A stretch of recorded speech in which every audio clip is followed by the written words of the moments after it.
Introduction. Welcome to the channel. Today, we are diving into an incredibly pivotal moment for the original 5 mutants of the Xavier Institute.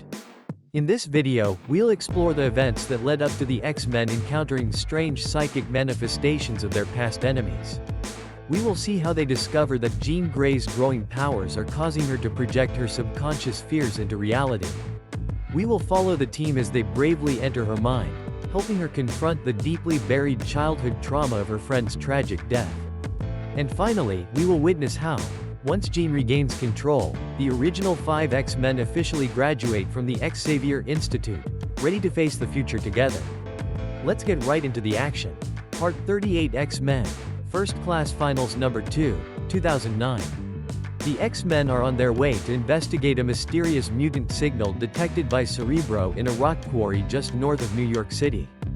On the flight over in the Blackbird, the young heroes discuss their impending graduation and what the future holds for each of them. Hank mentions he received a lucrative job offer as a research scientist from the Brand Corporation, while Warren plans to learn the ropes at his family's company, Worthington Enterprises. Bobby jokes about becoming an accountant, but Scott expresses his desire to stay at the mansion, feeling that leading the X-Men and fighting for mutant equality is his true calling. Upon arriving at the rock quarry, the team recognizes the location as a former hideout of the Mad Thinker. As they cautiously explore the abandoned caves, they are ambushed by a familiar face. Frederick. Frederick is a mutant whom the X-Men had previously battled and inadvertently left trapped in a collapsed mineshaft. Having survived underground by feeding on pure radiation, Frederick has grown incredibly powerful and bitter, seeking violent revenge against the X-Men. He quickly overpowers the team using his ability to generate intense heat, easily managing to neutralize Bobby's ice powers and leaving the team cornered. Just as Frederick prepares to deliver a finishing blow to Scott, an unexpected savior arrives.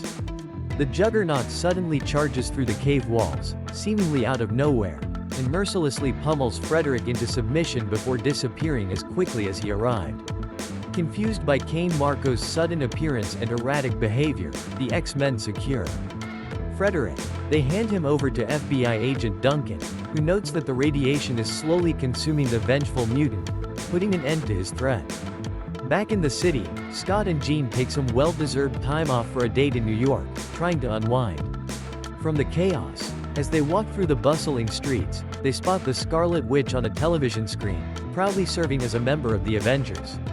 This public sighting sparks a thoughtful conversation between the young couple about the public's perception of mutants and whether the X-Men could ever achieve the same level of acceptance and respect as Earth's mightiest heroes. Part 39 X-Men, First Class Finals Number 3, 2009. The strange occurrences continue when the X-Men are suddenly attacked in the very same rock quarry by a massive, chaotic amalgamation of metal scrap shaped exactly like their greatest enemy, Magneto.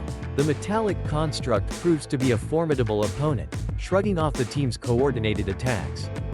Bobby manages to encase the giant in a thick block of ice, but the construct easily shatters its frozen prison. Hank then attempts to neutralize the magnetic forces by dropping the creature into a deep pit using a large crane, but the scrap simply reconstitutes itself, proving to be an unstoppable force. As the grueling battle rages on, Jean steps up, focusing her incredible telekinetic abilities to hold the towering metal monster in place. Her powers prove strong enough to completely freeze the construct, but the immense strain causes her to collapse, knocking her unconscious. Mysteriously, the very moment Jean loses consciousness, the metallic Magneto instantly falls apart, reverting back to a harmless pile of junk. The team rushes to Jean's aid, and Scott begins to piece the bizarre clues together, suspecting that these phantom-like attacks are somehow intimately connected to Jean herself. Back at the mansion, Professor Xavier returns from a trip to Scotland and calls a meeting to discuss the future of the Xavier Institute. Realizing that the global mutant population is growing rapidly and that the world remains a dangerous place, Xavier proposes transitioning the school from a traditional educational facility into a dedicated training ground for future heroes. He asks the original 5 X-Men to stay on as instructors and leaders for the next generation of mutants, a proposition they all enthusiastically accept, solidifying their commitment to the cause. Later, Scott and Jean resume their interrupted date, but their romantic evening is once again derailed when the Man-Thing unexpectedly appears before them.